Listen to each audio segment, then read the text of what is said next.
सभी स्टूडेंट्स का Bansal maths class में स्वागत है। And today topic is the sequence and series specially for the TGT, PGT, LT grades, GIC and other exams. तो कल मैंने आप लोगों को इसके अंदर एक्सप्लेन किया कि what is the meaning of the sequence. Sequence को डिफाइन करने के बाद फिर मैंने आपको एक्सप्लेन किया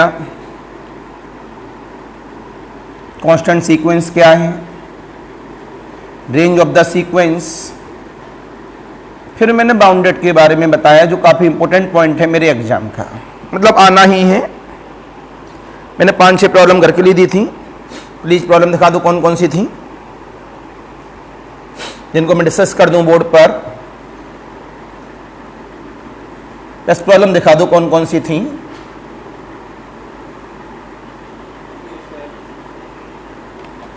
सारी प्रॉब्लम यही है। आइए बेटा, सामने कुछ प्रॉब्लम जो मैंने घर के लिए दी थी कल के दिन, उन सब का मैं डाउट सेशन बोर्ड पर दे देता हूं, जिससे कि बाद में कोई पॉइंट न रहे आपके पास।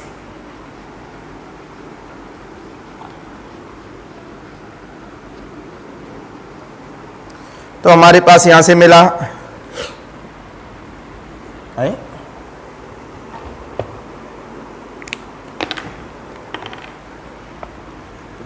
X n equal of the minus n square.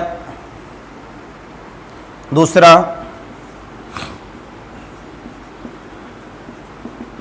Factorial n. तीसरा साइन एन पाई बाई 3। चौथा कॉस एन पाई बाई 3। पांचवा n f prime.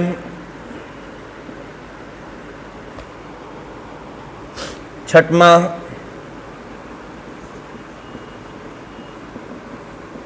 Equal to 1। Then सातवां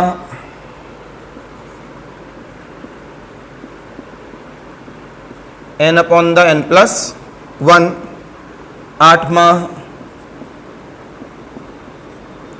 एन अपॉन एन प्लस 1 की होल पावर ऑफ एन। और नौवां x n equal of the, बेटा क्या लिखा है ये,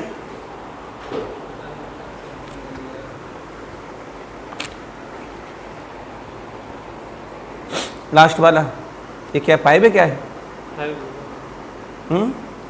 तो मैं अपनी राइटिंग खुद नहीं पता,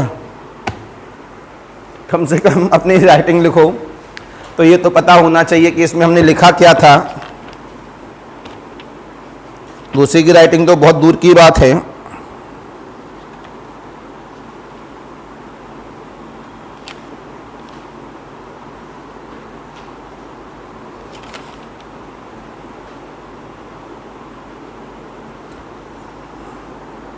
five plus minus 1 to the power of n upon the n, right. तो बड़े गौर से देखेंगे सभी बच्चे सॉल्यूशन स्टार्ट। तो सीक्वेंस का नेचर भी बना दे रहे हैं इसमें। सीक्वेंस का नेचर क्या है, नेचुरल नंबर रख के वैल्यू निकालते हैं। 1 रखा गया, 2 रखा गया, 3 रखा गया and so on the.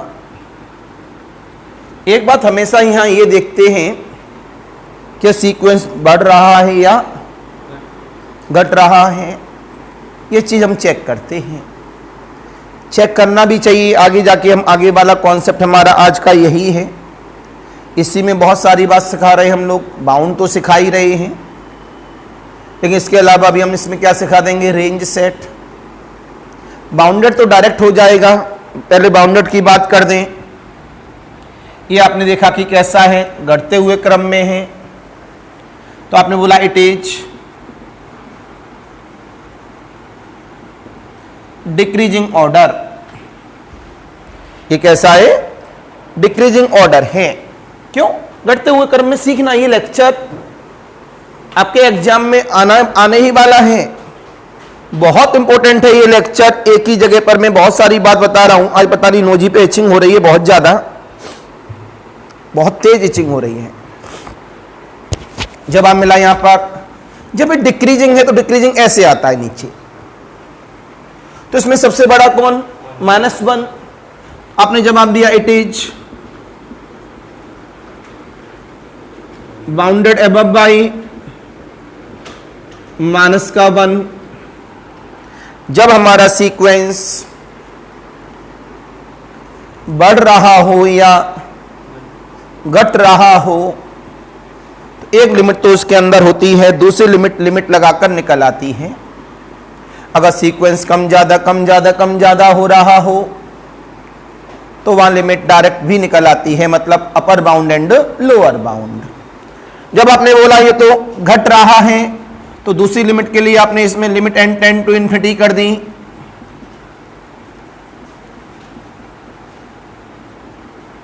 Limit लगाने पर क्या आएगा? -∞। आपने बोला -∞ एक फाइनाइट क्वांटिटी नहीं है, सो नॉट बाउंडेड बिलो। ये बाउंड एबव है -1 के द्वारा, पहला पॉइंट। दूसरा पॉइंट ये डिक्रीजिंग ऑर्डर का है।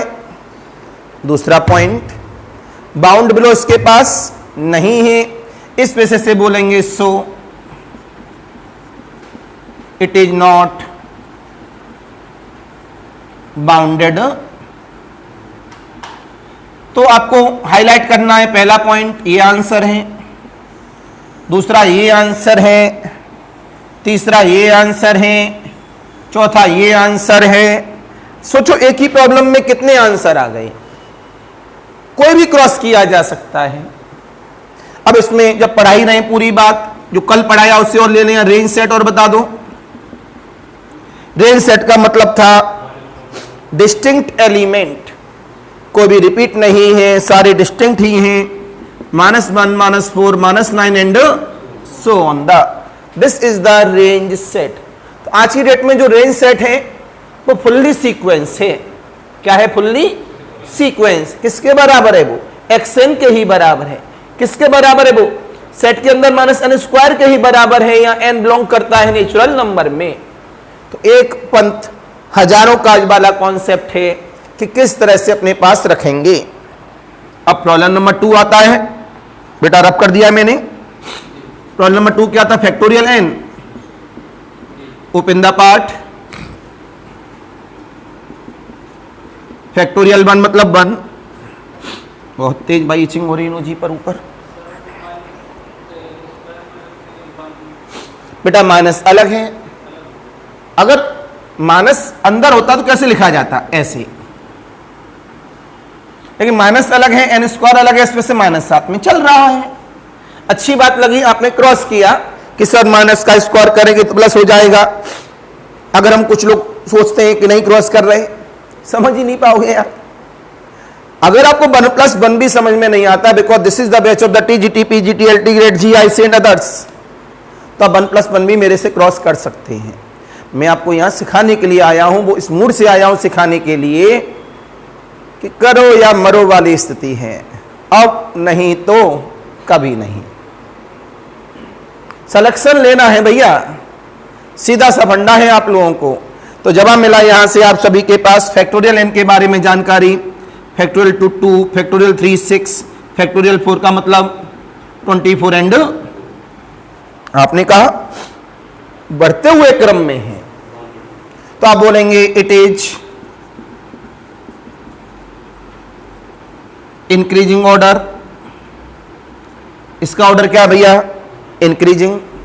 इंक्रीजिंग ऑर्डर में जो प्रेजेंट होता है वो सबसे छोटा होता है और बड़ा वाला निकालना पड़ता है, और डिक्रीजिंग में बड़ा प्रेजेंट है और छोटा वाला निकालना पड़ता है। तो आपने बोला it is bounded below by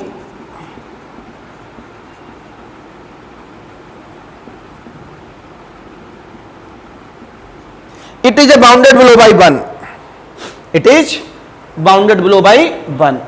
फिर आगे की बात आई, यहां पर मैंने कहा था अगर वो इंक्रीजिंग या डिक्रीजिंग है, एक बाउंडेड तो उसी के अंदर से आ जाता है और दूसरा बाउंडेड लिमिट लगाने के बाद आता है। तो जब हम मिला limit n tend to infinity,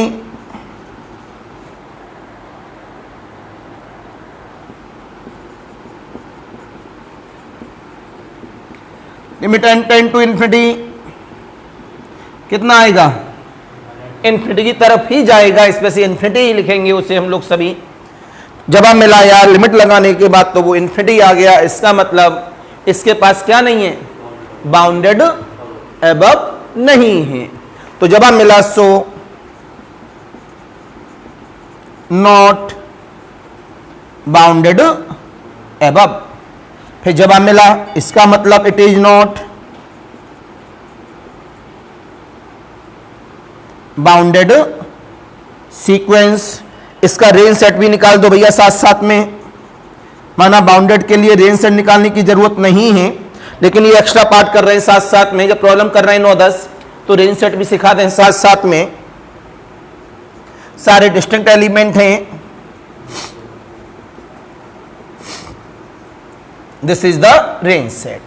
any confusion, any doubt, सभी की बात समझ में आई। अब आता है हमारे पास प्रॉब्लम नंबर 3, नीचे जगह दिख रही है हमको अपने कैमरे पर, आप लोग थोड़ा इधर आके देख लेना क्योंकि मेरे पास इतने सारे प्रॉब्लम लिखे हुए हैं। प्रॉब्लम नंबर 3 का नाम था बॉक्स के अंदर एक्सन बराबर sine n pi by 3। Open the part, open the part में कितना आया, बंद रखो भैया। साइन पाई बाई 3 की वैल्यू बताओ, जल्दी जल्दी बताया करो। √3/2। साइन 2 पाई बाई 3 की वैल्यू बताओ, इतना ही होगा। साइन 3 पाई बाई 3 की वैल्यू बताओ, 3 pi by 3 0। Sine 4 pi by 3 की वैल्यू बताओ, माइनस का √3/2। साइन 5 पाई बाई 3 की वैल्यू बताओ, माइनस का √3/2। साइन 6 पाई बाई 3 की वैल्यू बताओ, 0। साइन 7 पाई बाई 3 की वैल्यू बताओ,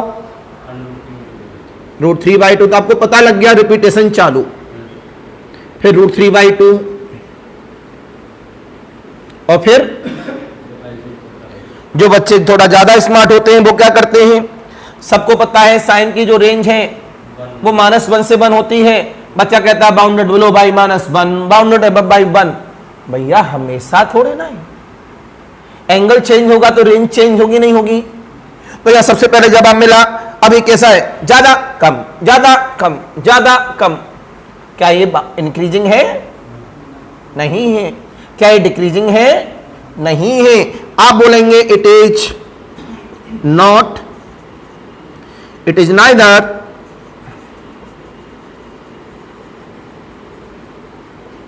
decreasing order nor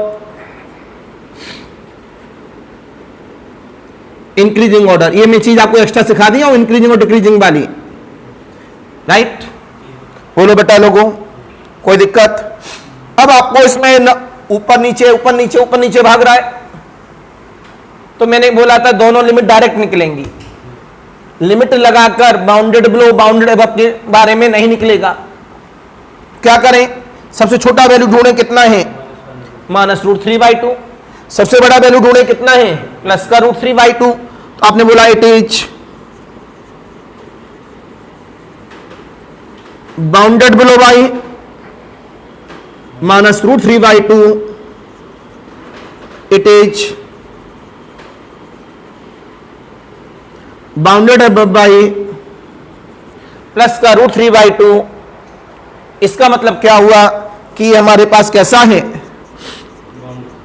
it is bounded sequence, right. अब हमें और क्या बताना है इसमें, रेंज सेट। क्या बताना है इसका, ये हमने बढ़ा दिया है प्रॉब्लम में आज। तो कल जो प्रॉब्लम होमवर्क में लिखा था उसमें बता देना। क्या बताना, सुन लो सुन लो सुन लो भैया, कल जो होमवर्क में लिखा था उसमें लिखा था कि प्लीज बाउंडेडनेस चेक। कल वाली प्रॉब्लम में लिखेंगे आप find increasing and decreasing order, comma range set और कॉमा बाउंडेडनेस। तो क्या लिखेंगे ऊपर? Find increasing and decreasing order, find range set, find boundedness, right. अब रेंज सेट क्या है हमारे यहां से? मैंने बोला था डिस्टिंक्ट एलिमेंट आएंगे, √3/2, √3/2, √3/2 एक बार आएगा, 0 0 0 वाला एक बार आएगा, -√3/2, -√3/2, -√3/2 वाला एक बार आएगा। तो कितना हुआ? -√3/2, 0 प्लस √3/2। आज की डेट में जो रेंज सेट है वो कैसा है? Finite set. कैसा है? यहां पर जो रेंज सेट है वो कैसा है? Infinite set. यहां पर जो रेंज सेट है वो कैसा है? Infinite set. तो कुछ दिमाग में आया भैया? एक पंथ बहुत सारी बातें। अब आता है प्रॉब्लम नंबर 4।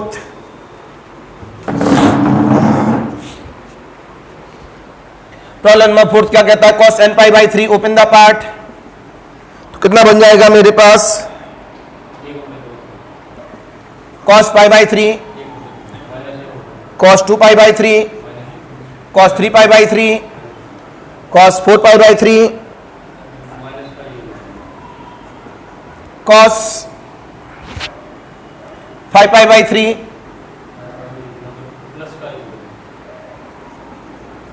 cos 6π/3, cos 7π/3, बोलते जाओ, cos 8π/3। आप देख रहे हैं उसने रिपीटेशन चालू कर लिया है। जैसे रिपीटेशन चालू किया इसमें बोलेंगे ना ये इंक्रीज है ना ये डिक्रीज है, कम ज्यादा कम ज्यादा कम ज्यादा कम ज्यादा। तुरंत बोला गया it is neither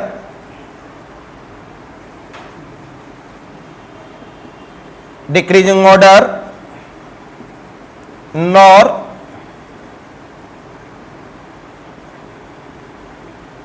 increasing order, right?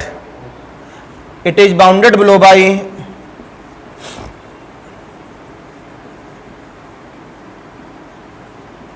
-1, it is bounded above by +1, so it is bounded sequence range set. जो डिस्टिंक्ट वाले हैं सब -1, -1/2, +1/2 and +1। Any confusion, any doubt? बोला करिए।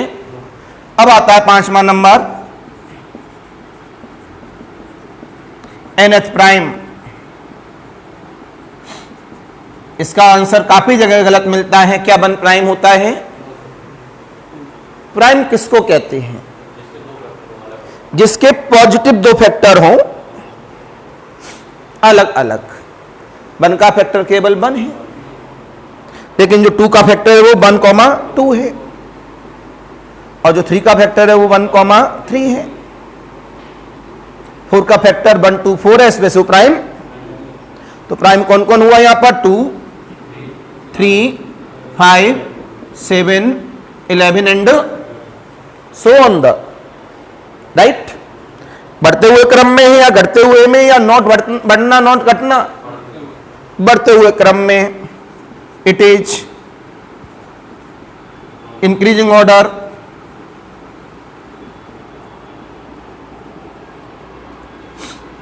बाउंडेड बिलो बताओ। It is bounded below by 2। बढ़ते हुए क्रम में तो लिमिट लगा देंगे, limit n tend to infinity xn। nth prime है तो क्या जाएगा? इन्फिनिटी की तरफ। तो आपने बोला नॉट, इट इज नॉट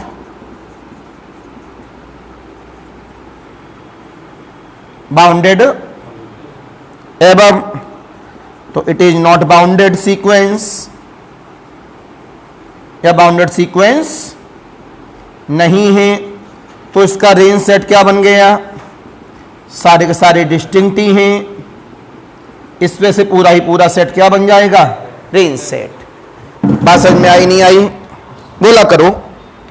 अब छठवां नंबर क्या था बॉक्स के अंदर? xn और यहां पर 1, तो इसका मतलब क्या पता लगा?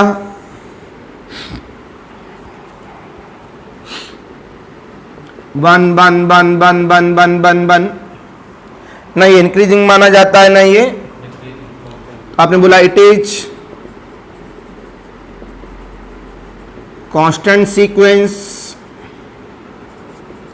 It is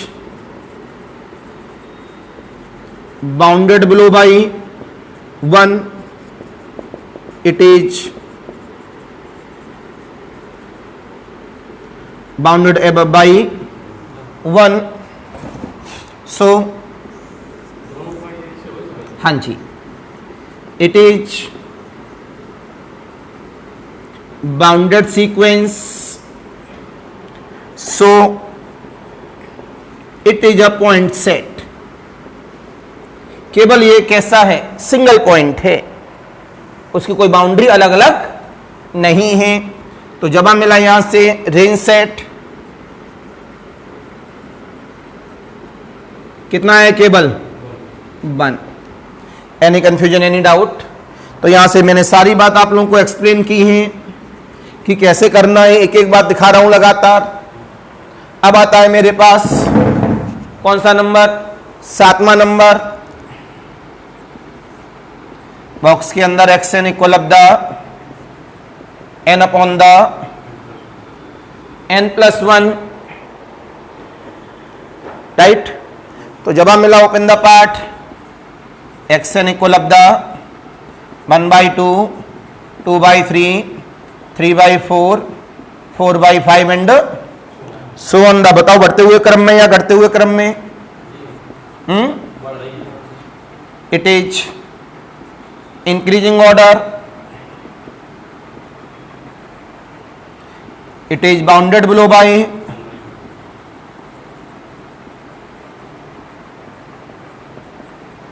it is bounded below by 1/2।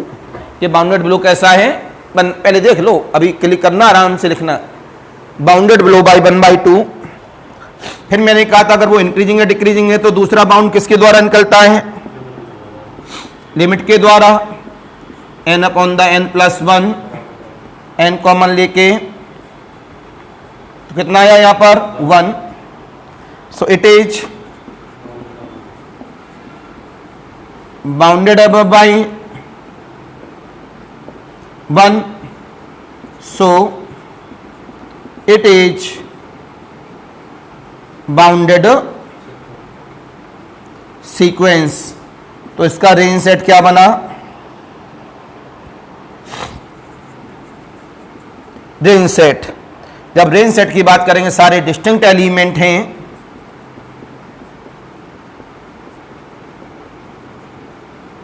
And so on the. Any confusion, any doubt? बोला करिए। अब आता है मेरे पास 8वां नंबर। 8वां नंबर बताना, उधर रब कर दिया था मैंने।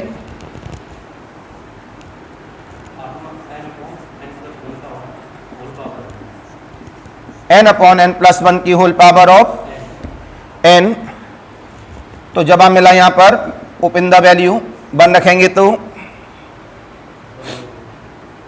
1/2, 2 रखेंगे तो n 1 2, 3 रखेंगे तो 2 रखेंगे तो पहले 1 रखा, 2 रखा, 3 रखेंगे 27 बटे एंड। बताओ बढ़ते हुए क्रम में या घटते हुए क्रम में? बोलो। घटते हुए क्रम में। It is decreasing. जब ये डिक्रीजिंग ऑर्डर होता है तो ऊपर वाला क्या होता है? पहला वैल्यू क्या होता है? सबसे बड़ा। आप देख सकते हो सामने भैया सारी बातें हैं। आपने बोला it is bounded above by 1/2, ये पहला पॉइंट, ये दूसरा पॉइंट। जब इंक्रीजिंग या डिक्रीजिंग होता है तो लिमिट लगा लेते हैं, limit n tend to infinity. एक एक लाइन लिखनी है, ध्यान रखना, जल्दबाजी में हमें आंसर आपकी कॉपी में नहीं चाहिए, वो ओरिजिनल नोट्स बनता है। ओपन द लिमिट बना रहे हैं 1/1 प्लस 1/n की होल पावर ऑफ n, तो कितना हुआ, limit n tend to infinity 1 plus 1/n की पावर n, इसे क्या कहेंगे, e, तो 1/e। So it is bounded below by 1/e। कोई दिक्कत किसी को भी? सो it is bounded sequence, it is bounded sequence. इसका रेंज सेट पूरा अलग अलग है, इसमें रेंज सेट पूरा होगा 1/2, 4/9, 27/64 and so on the. Any confusion, any doubt? बोला करिए। अब अगले वाला आता है, लास्ट बताओ बेटा क्या था, 9 नंबर।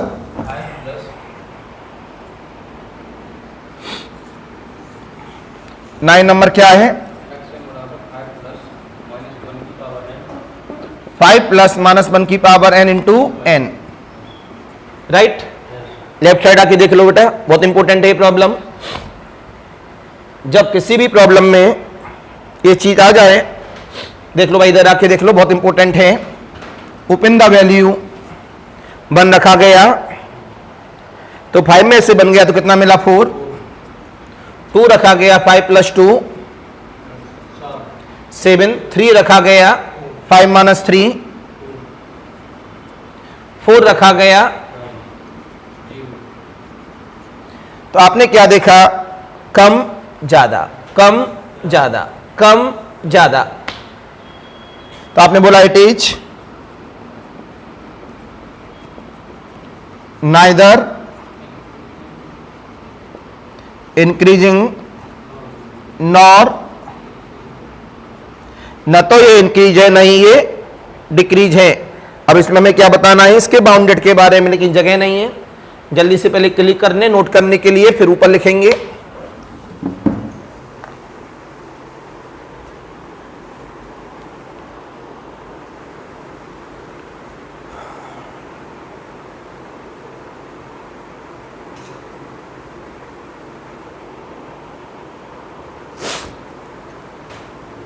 सारी बात आ गई? तुरंत जवाब मिला यहां से,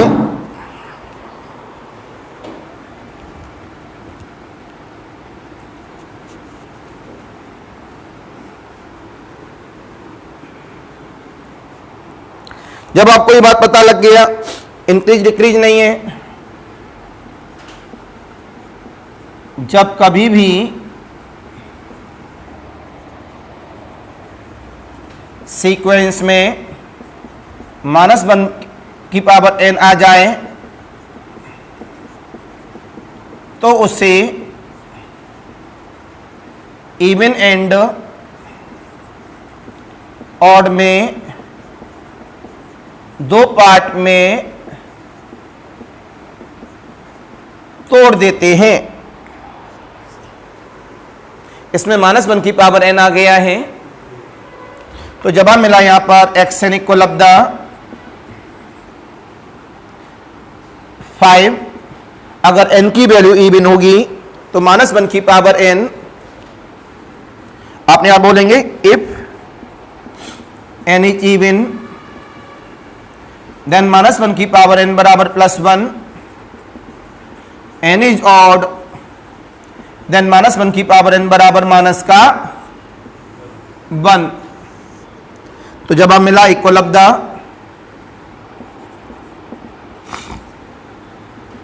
n इज ऑड और n इज इवन। ऑड वाले में -1 की पावर n का मतलब है -5 माइनस का n, इवन वाले में 5 प्लस का n, राइट। बोलो भाई। तो इसमें upper bound and lower bound निकालने के लिए क्या कहा, इसमें अपर बाउंड और लोअर बाउंड निकालने के लिए लिमिट लगा देते हैं। तो आपने बोला इसमें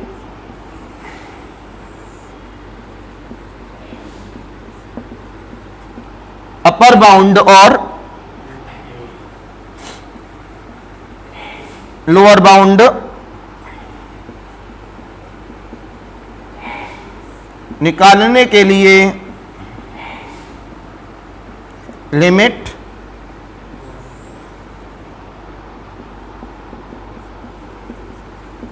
लगा देते हैं। तो लिमिट लगा दो, limit n tend to infinity 5 minus n and 5 plus n is odd, n is even, right.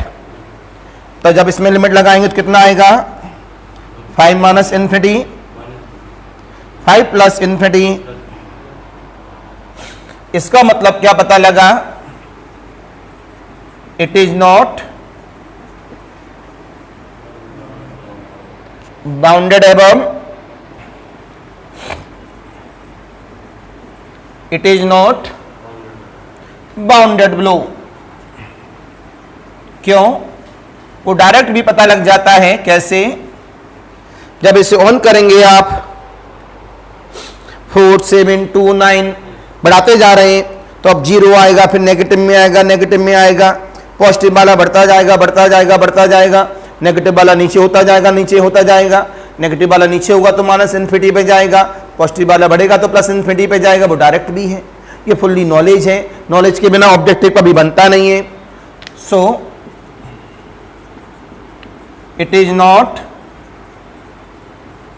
Bounded sequence. Range set क्या होगा? Is full sequence. पूरा सीक्वेंस क्या बन जाएगा? Range set. There implies that, there implies लिखे क्या करेंगे, पूरा ही पूरा सीक्वेंस हमारा रेंज सेट है, जितने एलिमेंट आ रहे हैं सब आ जाएंगे। Any confusion, any doubt? ये लेक्चर था मेरे कल का, जिसमें मैंने आप लोगों को कितनी प्रॉब्लम दी थी? 9। लेकिन आज मैंने पॉइंट में क्या बढ़ा दिया? इंक्रीजिंग, डिक्रीजिंग और रेंज। तो कल वाले लेक्चर के लिए आप क्या लिख रहेंगे बोर्ड पर? इसके अंदर कि find the increasing decreasing order and boundedness and range set. तब ये 9 प्रॉब्लम आपके बोर्ड पर हैं। तो इसे भी जल्दी से क्लिक कर लें, जैसे कि अपने फेयर कॉपी में लिख सकें आप।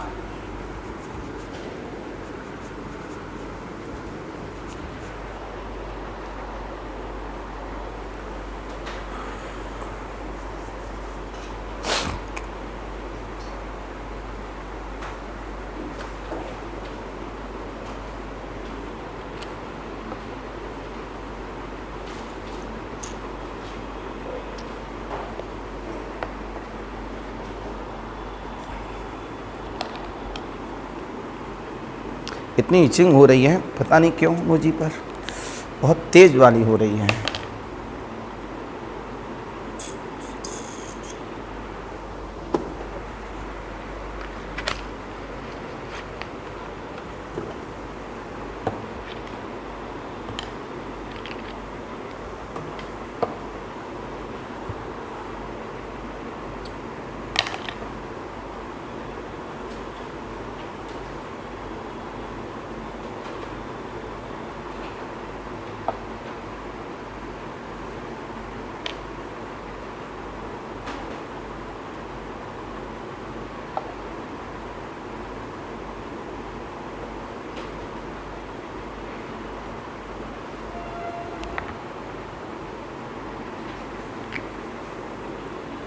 तो उम्मीद कर रहा हूं सभी बच्चों को समझ में आ गया होगा ये लेक्चर। अब मेरा नया हेडिंग इसमें आने वाला है मोनोटोनिक, लेकिन मैं मोनोटोनिक ऑलरेडी बोर्ड पे पढ़ा चुका हूं। डेफिनेशन नहीं लिखाई तो क्या हुआ, इंक्रीजिंग डिक्रीजिंग तो समझा ही चुका हूं। तो ऑनलाइन वाले आज के लिए नमस्कार, बाय बाय।